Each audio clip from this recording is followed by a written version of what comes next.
Gagawin natin ngayon ay maggawa tayo ng DIY na gloves, guantes. Yan.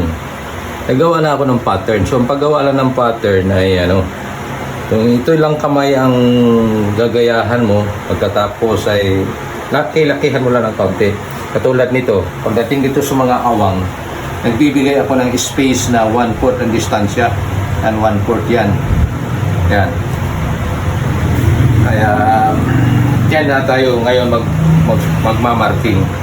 So, ito yung ating gagawin ay gloves na DIY na ang kabila nitong tila ay cotton. Itong kabila, cotton din naman ito, kaso lang ito ay twill, cotton twill ito.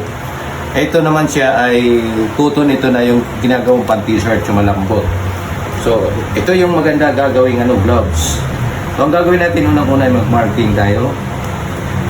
Dan, kaya na tayo mag-marking. Para yun ang sundan natin sa tahi. Yan.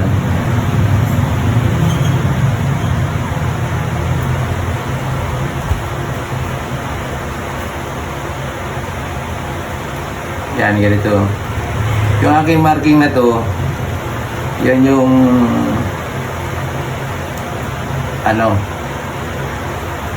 diyan tayo sa gilid, hindi naman tayo diyan mismo sa marking na yan magtatahi. Distansya natin ng mga 1/8 o mahigit 1/16, mga ganun, mga 1/32 o basta mga ganun lang kalapad, mga 1/8, pinakamalaki na yan. Para hindi siya magsisikip. Tapos yan, mamakingan natin paikot, pagilid. Yung mga space na to, makingan natin yan. Yan. Tapos wag natin idikit yung ating pagtatahi, ating tahi.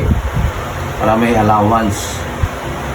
Kasi bubukol-bukol pa yan pag pinaliktad natin. Ayan. Ayan ang ating Sa kabila din mamarkingan din natin. Mamaya na tayo magmarking pagka pag natahin natin ito. Hindi muna itong tahiin muna natin ito.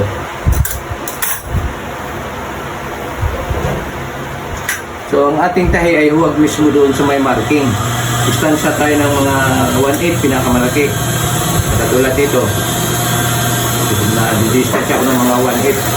Tapos pinuhan lang natin para yung ating tahi hindi siya sasabog. Kasi pag manalang yan, siya sasabog yan. So, para makaiwas sa pagsabog, atin siyang sinsinan pagtahi, pinuhan kumbaga. Yan. Yung tahi na matibay talaga. Ang durable talaga tahi. Kasi itong sing-sing o pinong tahi ay durable yan siya, matibay yan siya. Hindi yan siya basta-basta bibigay. Tulang na natin kasi pagpihit. So, ang ating tahi ay hindi siya dikit sa may marking mismo. Bumidistansya tayo ng kaunti. Dito sa may mga pakurba, handahan lang tayo dito. Lang tayo dito. Mano-mano. Manual tayo, kumbaga. Iikot ng kamay-kamay lang para hindi siya tayo lumalagpas. Handahan lang tayo.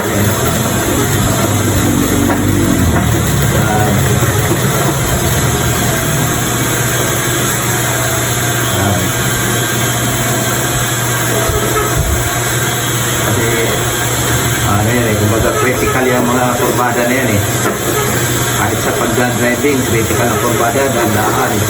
Pati sa pananay, pagdating sa mga kurbada, critical din, dandaan tayo. Maaari, kamay-kamay lang. Tatapos din naman yan Huwag siya magmadali kasi ang hinahanap natin yung magandang resulta, yung magandang gawa. Hindi ka na, pagka hindi natin yung pinspasan yan, baka magkaroon pa ng mga pagkakamali, nakilalagpas, kailangan dandahan lang. Yan.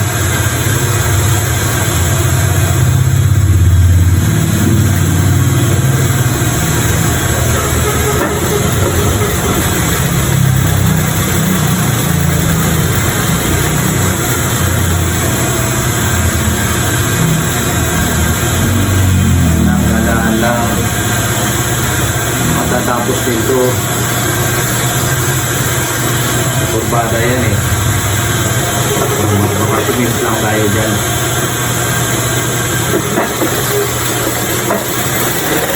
Hindi tayo sanay magpatakbo ng porpada. Kaya dandahan.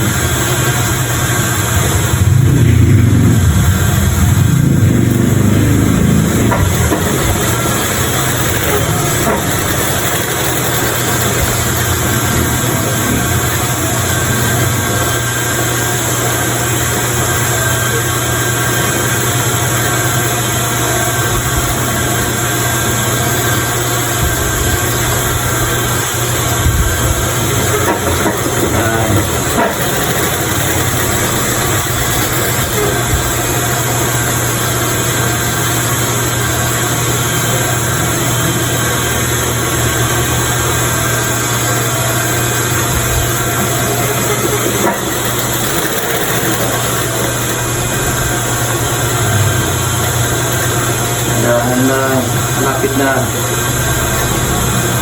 Late kasi ito eh.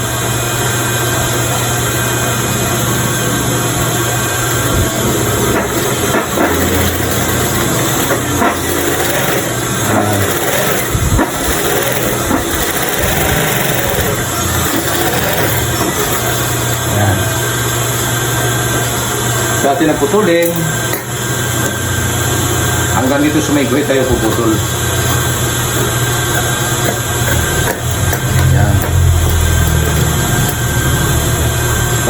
Magtitira tayo ng 1/8 para sewing allowance niya para hindi na siya sasabog.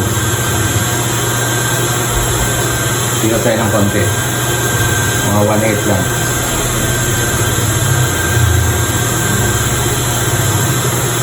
Pagdating dito, bibiyakin natin ng sagad. Sagad dito, hanggang dito sa may tahi lang. Ayan, tingnan natin. Tapos dito, pipinahan din natin. Tira din tayo ng 1/8 para hindi siya sasabog.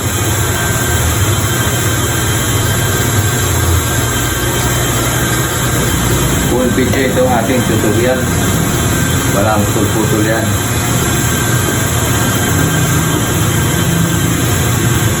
Kaya kita natin kung paano natin ito ginagawa. Kasi itong ating paggagawa ng, bakit tayo gumagawa ng ganito, dahil pag bumili tayo nito, ano, mga tindahan na mga medyo hindi kalidad na tindahan, mga magagandang tindahan, malalaki, mahal to eh. Ako ito ng 50, 25, gano'n.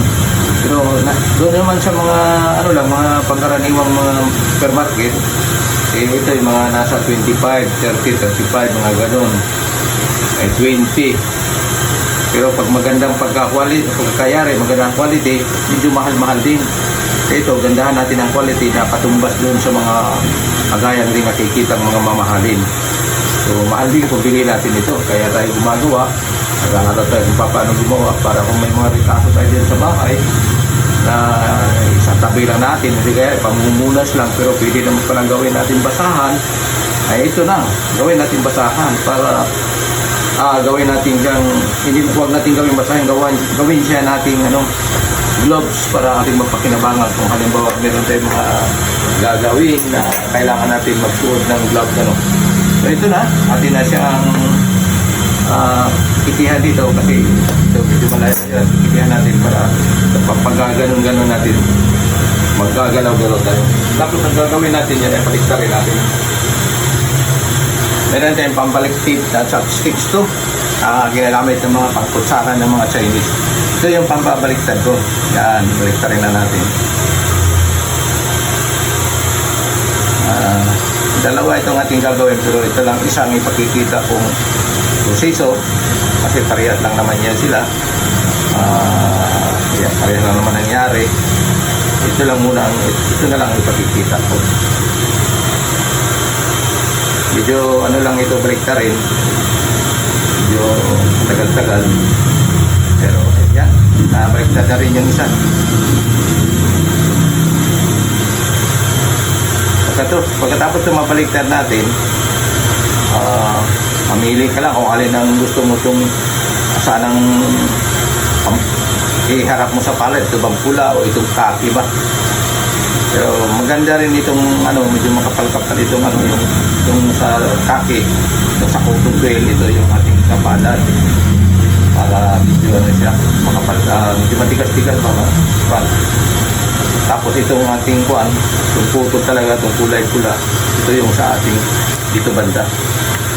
Sa ating nabaliktad rin. Yan. Yan. Ano na, sundutin natin ng maigi para maganda yung pagkabaliktad. Yan. Ganda siyang pagkabaliktad. Sundutin natin ng maigi. Tulad nitong isa. O yan. Palabasin natin talaga. Yan. Tapos, atin natin igingan dito sa gilid dito. Dito. Kasi pagkatapon niya atin tayo dyan. Ingat muna natin. Hindi ko na ipakita yung pag-i-aging ha. Ito na aging na natin. At isang atin muna ang lupian. Lupian natin yung maliit. Mga lang mga 1/4 lang lupian natin. Ayan, lupi. Bigyan natin ng guide. Magnet guide para yung 1/4 natin permanente yung lapan.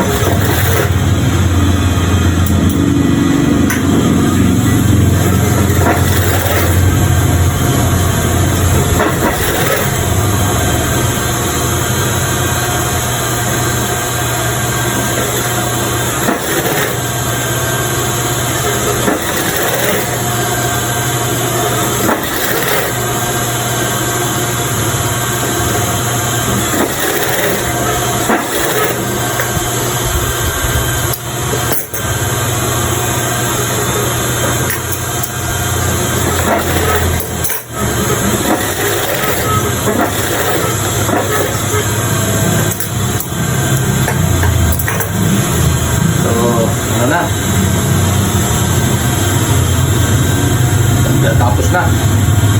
So, ang maganda nito, itong makapal, itong na ito yung ating ito yung ating sapalan.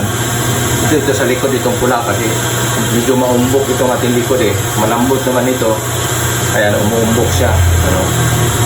Ito.